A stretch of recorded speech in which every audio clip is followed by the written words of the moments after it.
हैदराबाद और निज़ाम, भारत में विलय की चुनौती। 1947 में भारत को स्वतंत्रता मिलने के बाद देश के सामने सबसे बड़ी चुनौती थी विभिन्न रियासतों का भारतीय संघ में विलय। इनमें से सबसे कठिन मामला हैदराबाद रियासत का था, जो भारत की सबसे समृद्ध और शक्तिशाली रियासतों में से एक थी।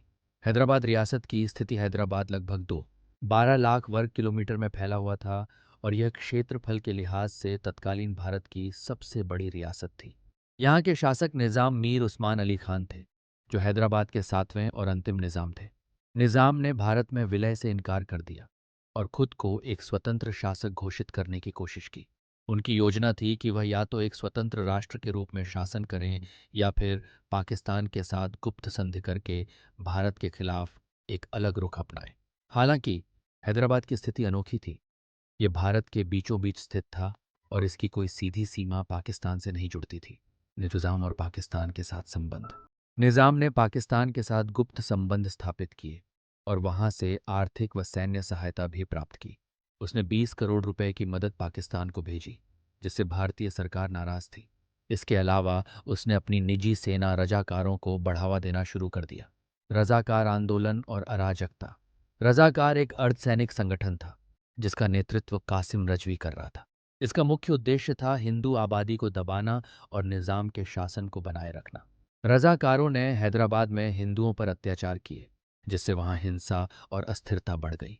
इस स्थिति को देखकर भारतीय सरकार को हस्तक्षेप करने का फैसला लेना पड़ा। ऑपरेशन पोलो। हैदराबाद का भारत में विलय। सरदार वल्लभ भाई पटेल, जो भारत के तत्कालीन गृहमंत्री थे, उन्होंने शुरुआत में इस मुद्दे को शांतिपूर्ण वार्ता के जरिए हल करने की कोशिश की। लेकिन जब बातचीत विफल हो गई और हैदराबाद में हिंसा बढ़ने लगी, तो भारत ने 13 सितंबर 1948 को ऑपरेशन पोलो नाम से सैन्य अभियान शुरू किया। इस ऑपरेशन के तहत भारतीय सेना ने हैदराबाद में प्रवेश किया और मात्र 5 दिनों के भीतर 17 सितंबर 1948 को निज़ाम ने आत्मसमर्पण कर दिया। इस प्रकार हैदराबाद का भारत में विलय हो गया और यह भारतीय गणराज्य का हिस्सा बन गया। ऑपरेशन पोलो के बाद क्या हुआ?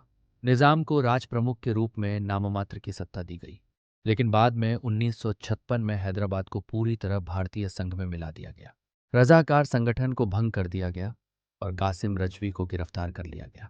हैदराबाद में शांति और स्थिरता लौट आई और यह भारत के विकास में योगदान देने वाला एक प्रमुख राज्य बन गया। निष्कर्ष, हैदराबाद का भारत में विलय केवल एक सैन्य जीत नहीं थी, बल्कि यह सरदार पटेल की कुशल कूटनीति और दृढ़ निश्चय का परिणाम था। अगर यह निर्णय न लिया जाता, तो भारत का नक्शा आज अलग होता। ऑपरेशन पोलो न केवल भारत की अखंडता के लिए आवश्यक था, बल्कि इसने यह भी साबित किया कि भारत की संप्रभुता और सुरक्षा के खिलाफ कोई भी